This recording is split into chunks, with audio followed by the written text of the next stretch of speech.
سارے پڑھے لکھے لوگ مسلم و غیر مسلم قرآن شریف کو پڑھتے ہیں۔ قرآن شریف میں ایک لفظ یا ایک حرف یا ایک زیر زبر بھی کوئی بدل نہیں سکتا۔ ساری دنیا میں 52 ملک ہیں مسلم ملک، 52 ملک ہیں، کروڑوں لوگ مسلمان ہیں، ایک آدمی کے کہنے سے قرآن بدل دیا جائے؟ وسیم رضوی کو زیادہ امپورٹنس دینے کی بھی ضرورت نہیں ہے، وہ تو میں کہتا ہوں دھوبی کا کھتا، نہ گھر کا نہ گھاٹ کا۔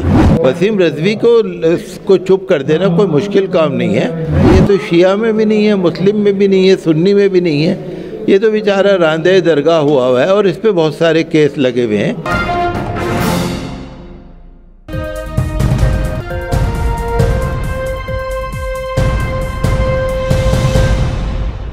ہمارے ساتھ مسجد فتح پوری کے شاہی امام مفتی مکرم احمد صاحب ہمارے ساتھ موجود ہیں۔ جس طرح سے ابھی 3 دن سے معاملہ جب وسیم رضوی نے ایک PIL داخل کی ہے 26 آیتوں کو لے کر کہ ان کو قرآن سے حذف کیا جائے، حالانکہ اللہ تعالیٰ نے خود اس کی ذمہ داری لی ہے، اللہ نے کہا ہے کہ ہم نے ہی اس کو نازل کیا اور ہم ہی اس کی حفاظت کریں گے، لیکن اس کے باوجود اللہ کے قول کے خلاف جا کر کے جس طرح کی مذموم حرکت کرنے کی کوشش کی ہے، مفتی صاحب سے ہم بات کریں گے، کیا کہنا چاہیں گے مفتی صاحب؟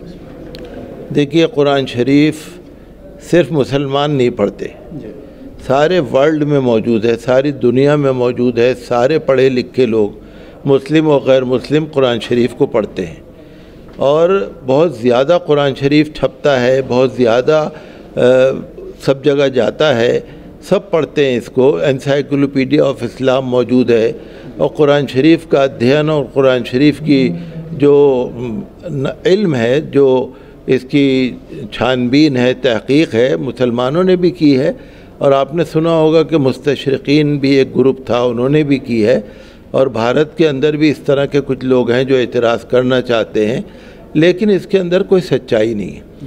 جو وہ یہ کہتے ہیں قرآن شریف سے آتنکواد پھیلے گا، جہاد کا اس کے اندر زیادہ بھڑکاؤ ہے، مدرسے خراب ہوں گے اور صحابہ کرام نے جہاد کر دیا، جہالت کی باتیں ہیں۔ قرآن شریف میں ایک لفظ یا ایک حرف یا ایک زیر زبر بھی کوئی بدل نہیں سکتا۔ صاحب، اس پورے معاملے کو لے کر شیعہ علماء بھی پوری طرح سے ایک ہو گئے ہیں اور کہہ رہے ہیں کہ یہ اس کی ایک ناپاک حرکت ہے، اور اس سے پہلے بھی کئی بار ایسے معاملے سامنے آئے ہیں جس میں مولانا قلب صادق، مولانا قلب جواد نے اس کی مخالفت کی ہے، خاص طور سے جس طرح سے شیعہ پراپرٹیز پر قبضہ کرنے کی بات سامنے آئی تھی، اور اس کے بعد 2 گروپ وہاں پر ہو گئے تھے۔ لیکن جس طرح سے کوشش یہ کی جا رہی ہے، 3 خلفائے راشدین، حضرت ابوبکر صدیق رضی اللہ تعالیٰ عنہ، حضرت عمر فاروق رضی اللہ تعالیٰ عنہ، حضرت عثمان غنی رضی اللہ عنہ، ان تینوں کو نام لے کر کے کہ انہوں نے اس میں جو ہے وہ آیتیں ڈالی ہیں، کیا کہنا چاہیں گے؟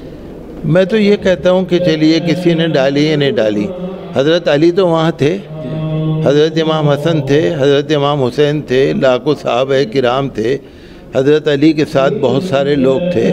کبھی کسی نے کوئی اعتراض کیا ہو تو پتہ لگے نا، کہیں لکھا ہوا ہو کہ کسی نے اعتراض کیا ہو۔ حضرت امام زین العابدین سجاد رحمۃ اللہ علیہ رضی اللہ عنہ جب کربلا سے تشریف لائے، انہوں نے کبھی اعتراض کیا؟ آپ ان سب باتوں کو چھوڑ دیجئے، کیا ایران کے اندر نیا قرآن شریف ہے؟ ایران والوں نے کبھی اعتراض کیا؟ کبھی کسی عالم غیر عالم نے اعتراض کیا؟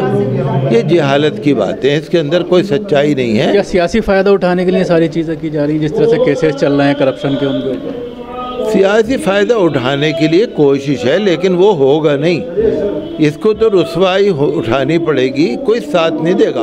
دیکھیے، آج کل بے وقوفوں کے ساتھ آنے کو کوئی تیار نہیں ہے، یہ جہالت کی بات ہے، بے وقوفی کی بات ہے، اور یہ رسوا ہونا اس کے نصیب میں جو جہالت لکھی ہوئی ہے وہ سامنے آ رہی ہے۔ نہ اس کو عدالت سنے گی، نہ بھارت سرکار اس کو مانے گی، نہ کوئی شیعہ علماء مانتے ہیں، نہ سنی مانتے ہیں۔ میں تو یہ کہوں گا RSS اور BJP والے بھی اس کو نہیں مانیں گے، چونکہ ایسی جاہلوں کے ساتھ کوئی نہیں ہوتا۔ تو کیا امید کرتے ہیں کہ سپریم کورٹ اس کو ایکسیپٹ نہیں کرے گی، اور نہ صرف ایکسیپٹ کرنے کے بعد بلکہ اس کے اوپر جرمانہ لگنا چاہیے؟ دیکھیے نا، یہ تو ایک بڑا فتنہ ہے ود ہیوی کاسٹ، اس کو ریجیکٹ ہونا چاہیے۔ سپریم کورٹ کے پاس اتنا ٹائم نہیں ہے کہ قرآن شریف کی کوئی آیتیں کہہ کے نکال، ایک آدمی کے کہنے سے آیتیں نکل جائیں گی؟ ساری دنیا میں 52 ملک ہیں مسلم ملک، 52 ملک ہیں، کروڑوں لوگ مسلمان ہیں، ایک آدمی کے کہنے سے قرآن بدل دیا جائے گا؟ آپ ذرا سوچئے، ایک آدمی کہے گا لاکھوں قرآن موجود ہیں، پھر کیسے نکالیں گے؟ کیا فتنہ ہے؟ اور وہ تو عالم بھی نہیں ہے، جاہل آدمی ہے۔ کوئی اس کے بعد جس طرح سے پورے دیش میں دیکھنے میں آ رہا ہے احتجاج شروع ہو گئے ہیں, اس کے پتلے پھونکنے جا رہے ہیں, اور لوگوں کے اندر غصہ ہے مسلمانوں کے اندر, کیونکہ کوئی بھی برداشت نہیں کرے گا جو بھی مسلمان ہوگا. تو کیا میسیج دینا چاہیں گے مسلمانوں کو؟ دیکھیے, غصہ آنا یہ تو فطری بات ہے, لیکن جوش اور ہوش یہ ضروری ہے. اشتعال ہونا چاہیے, غصہ ہونا چاہیے, لیکن ایسا نہ ہو کہ ہم قانون کو اپنے ہاتھ میں لیں. یہ نہیں ہونا چاہیے. پرامن احتجاج ہونا چاہیے, ہماری زبان سے احتجاج ہو, ہماری قلم سے احتجاج ہو, لیکن ایسی کوئی بات نہ ہو کہ جس سے قانون ہاتھ میں لیا جائے, بد امنی نہ ہو. ہم اپنا غصہ ظاہر کریں, غصہ ظاہر کرنے کے بہت سارے طریقے ہیں, لیکن قانون کے دائرے میں رہ کر ہر کام کرنے کی ضرورت ہے. اور یہ وسیم رضوی کو زیادہ امپورٹنس دینے کی بھی ضرورت نہیں ہے. وہ تو میں کہتا ہوں دھوبی کا کھتا, نہ گھر کا نہ گھاٹ کا. ایسے میں علماء اکرام اور مسلم تنظیموں کا کیا رول بنتا ہے؟ نہیں, دیکھیے, اگر قانون کی ضرورت پڑے گی قانون سے لڑیں گے, اگر ویسے ضرورت پڑے گی ویسے لڑیں گے. وسیم رضوی کو چپ کر دینا کوئی مشکل کام نہیں ہے. اور شیعہ علماء, میں تو ان کی تعریف کروں گا, انہوں نے تو بہت دن پہلے اس کو نکال باہر کیا ہوا ہے. یہ تو شیعہ میں بھی نہیں ہے, مسلم میں بھی نہیں ہے, سنی میں بھی نہیں ہے. یہ تو بیچارہ راندے درگاہ ہوا ہے, اور اس پہ بہت سارے کیس لگے ہوئے ہیں. اور میں تو یہ مانتا ہوں کہ اس کو ہر ایک تھو تھو کرے گا, لہذا اس کو زیادہ ہائی لائٹ کرنے کی ضرورت نہیں ہے. ہاں, غصہ ہے, اگر ضرورت پڑے گی, جہاں جس میدان میں ضرورت پڑے گی اس میدان میں اس کا مقابلہ ہو. شکریہ مفتی مکرم صاحب جو ہم سے بات کر رہے تھے خاص طور سے وسیم رضوی کے معاملے کو لے کر. اور یہ کہا ہے کہ ہر مقام پر اس کو ہرانے کے لیے, اس کو ٹکر دینے کے لیے نہ صرف علماء اکرام بلکہ پورے دیش کا مسلمان کھڑا ہوا ہے. دلی سے کیمرہ پرسن فیضی کے ساتھ نیوز میکس کے لیے شکیل احمد. سبھی اہم خبروں کے لیے نیوز ایم ایکس کو سبسکرائب کریں, ساتھ ہی بیل آئیکن کو ضرور دبائیں. لائک, شیئر, کمنٹ کرنا نہ بھولیں.